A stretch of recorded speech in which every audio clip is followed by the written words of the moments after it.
Every time I touch this work, guys, something weird simply happens. My technology glitches, my laptop stalls, my recordings freeze, my editor does not know how to function, and even my PDF notes they don't want to load. So, what is this weird system that glitches technology that I'm talking about? Well, I'm glad you asked. This is a very deep, very enriching, very interesting part of unorthodox Tantra, mixed in with kabbalah, actually. And the idea here is that you can use Tantra as a technology when you use your body or bodies in certain sexual rites in order to travel between realities and dimensions, in order to commune with the spirit realm, in order to talk to beings in this spirit realm, and so on and so forth. Now, Kenneth Grant first brought this to mainstream attention, and he called this Universe A, which is our material universe, and Universe B, which is this mystery place that we aim to get to, that we want to commune with during these rites. Now, before we go deeper, and before will proceed to blow your mind, let's quickly lay a foundational understanding of what this work is and is not, just for clarity's sake. This video is a foundational video, and it forms part of my Nightside series. The more comprehensive deep dive video is scheduled to be released on Saturday, where I'm going to unpack this material further, including the correspondences with the night sky, with stellar alignments, mythology, the tarot, and much, much more. So if you don't want to miss this, please comment at Saturday, Kenneth Grant, Nightside of Eden in the comment section below. The Nightside of Eden is one of 9 books, and this forms part of the Typhonian trilogy. This was written in the 1970s by the brilliant mind of practical occultist and magician Kenneth Grant. This focuses on using the Tree of Death, which is an inversion of the Tree of Life, through sexual practices as a method of traveling through different realities, of invoking some of the oldest gods in existence, and basically communicating with this other universe, which is Universe B. Universe B is the great beyond. It is the great cosmos. It is the mystery realm that we aim to get to. And you are probably wondering, A, is this possible? And then B, if this is possible, how is this possible? And why is this possible? Well, this whole idea rests on the age-old Hermetic axiom of as above, so below, as within, so without. And then also the law of correspondence. So the idea is that our bodies, and what we do with our bodies in this physical material universe A, directly corresponds and mirrors the cosmic processes of what's happening in the cosmos, yes, but also what is happening on Earth. So this is the idea that this all rests on. The traditional Kabbalistic tree of life is focused on ascension. This is ascension technology to a degree, yes. But I firmly hold the viewpoint that the tree of death, also called the Nightside by Grant, is a system that will just blow your mind. And it's a system that holds way, way, way more power if you know how to use this correctly compared to the traditional Kabbalistic tree of life. simply because there's so much more that you can do with this system.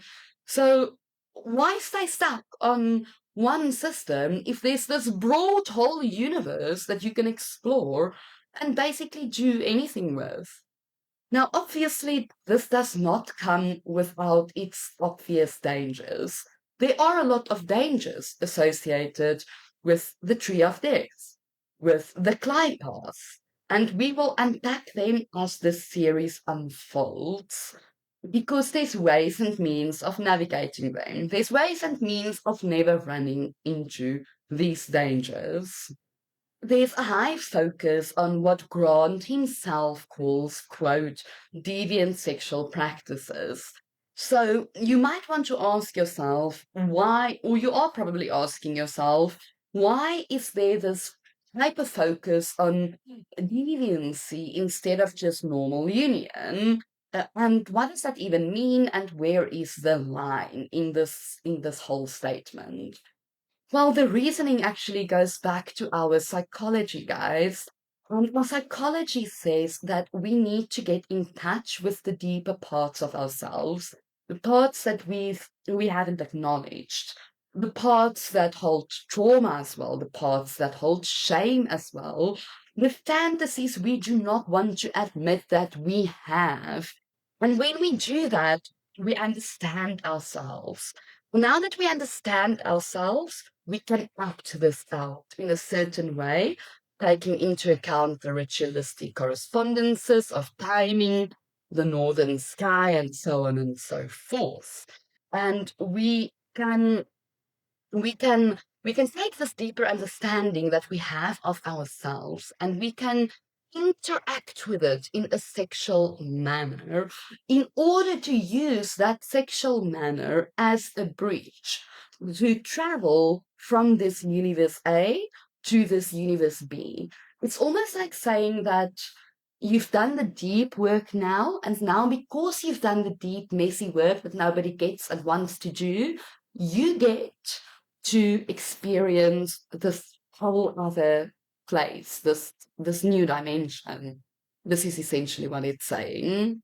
This unorthodox system within the Kabbalah is deeply feminine, and it's rooted in sexual magic. And the idea here is also very simple, and it is that we, Earth, Universe A, order, we originated from chaos. We originated from this other place, Universe B, the dream world, the spirit realm, which is feminine. So this is essentially saying that that place came before us. It birthed us into being. So why are we afraid of it? Now, according to this text, one of the ways of accessing this other place, this universe B, is through this central gateway, which is called Da'at. And this is sometimes present and sometimes not present. This is like the bridge. And you access or use this bridge through certain rites, right? And one of the rites anatomically corresponds to your anus. Now, let's not be frightened here, guys, because there's much deeper layers to this. The text also says that the eye of Horus corresponds to the symbol on your anatomy of your anus.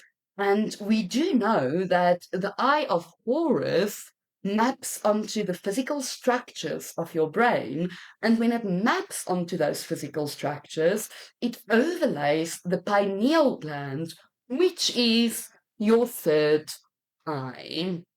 I do not think this is a coincidence at all. It's also worth noting here that Aleister Crowley actually initiated Grant, and thus, from that message alone, we can see one way or method of how men can access their feminine side as well. So all of this will make a lot more sense in Saturday's video, where we will break these things down more, because we also need to look at cosmology here. We need to look at stellar alignments here, specifically the northern sky, and how that relates to the feminine symbolism of this universe being, this other place. And I'll give you a little teaser here, guys. The northern sky revolves around the pole star, and this is feminine. And this is a system that we don't use today anymore. Most people don't use the northern sky because most people today use the solar system, and the solar system is masculine. And this goes back to the age-old saying that the suppression of the feminine over the past couple of thousand of years have caused an inversion of knowledge, a corruption of sacred knowledge, and we need to return back to the feminine. How do we do that? Through this other place, universe being. How do we get there?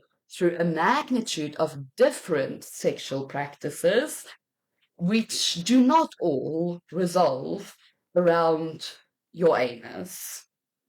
One of the biggest keys or ideas in this work is based on the following quote from Grant.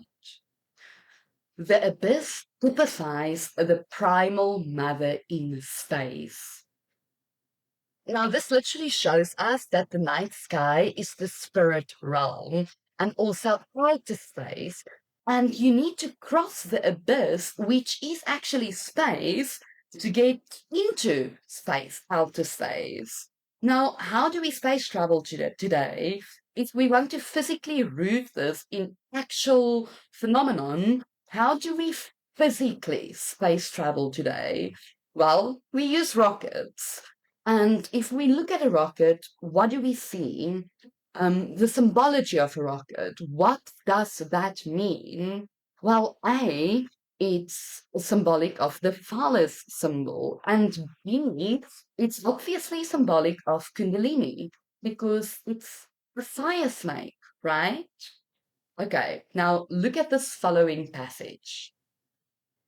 The key to the mysteries of redeeming and reviving the money of Amenta lies in the magical use of the fire snake. Now, this to me is a clear reference of sexual union and also of Kundalini in solo practice. Because the rocket, which is masculine, is like literally going to space. It's going to the Great Mother. It's going to the feminine. And this makes a lot of sense because sacred union itself alone is powerful enough. But when we combine that ritualistically with the correct time of day or night, the correct time of the year, with the correct intention and correspondences, all of those things, it amplifies the natural altered state of consciousness that's already present in just normal sacred union. And this makes it possible to then enter this nightside or tree of death. And on this nightside tree, we see different tunnels, and they are different routes that we can use to travel. And each one of these tunnels of set holds specific beings that's trapped in them, also specific rituals, rites, lessons, trials, and all of those things. And when we know how to use the system properly, we ourselves can essentially become a vortex that travels through these different dimensions, through the tunnels of set, absorbing the energy from all that is trapped in this realm, also called the clay path. Now, a lot of people will say, this is very dark stuff. And I simply say no. There's not a lot of dark, according to me, in this work. Yes, there are certain things that are dark. I'm not going to dispute that. But there's also certain things that certainly is a gray zone. And there's certain things that I think just have been demonized because people like the elites, for example, have been using this system for a very long period of time. And it all rests on the principle of chaos magic, which we will also unpack on Saturday. And if you understand chaos magic, you will understand why it's so easy to use the system, and why if you use the system and you are in a super powerful position, like the elites, for example, you may not necessarily want other people to know about this. Because, of course, this will empower the public, this will empower the average person, and hence the over amplification and emphasis on the tree of life throughout the centuries, and not much that's been said on the tree of death. So now, with that being said, guys, this video forms part of my Nightside of Eden series that I am making. The follow-up, like I said, will be released on Saturday, and this will be a much deeper dive into the material, which will certainly put a lot of things into perspective for everyone. If you enjoy this kind of work, and you're passionate about this kind of work, then please consider supporting me on Patreon. Patreon is my inner sanctuary. And with that being said, I want to take a moment now to just really thank my existing Patreon supporters and audience for all of your support during 2025. Really, guys, it's not just about you keeping the channel alive and active through your contributions. It's that emotional and mental and spiritual support, guys. It's me knowing that I have a community of people that's like-minded, that wants to really work through all the deeper mysteries of the mysteries. Because I don't like to dull things down, hence why I frequently touch on so many different systems. So thank you guys from the bottom of my heart. I have a lot of great things in store for 2026. I'm not gonna lie, 2025 did overwhelm me in terms of being a solo creator, in terms of creating my first Patreon account ever. So I was overwhelmed with a lot of admin on my side. I'm also going through a lot of initiatory changes, obviously, all the time. But I look at this year and I see 2026 as being represented numerologically by the number 10, which means everything is coming into its highest potential and starting a new year. It's overflowing year. And that is what I want to create. I want to create an overflow of a magical revival in this year, 2026. And I am certainly ready for it. So I hope you are. And I also plan on doing weekly updates on Patreon. I really want us to become a community where we talk, we reach out, we have public discussions, all of those things.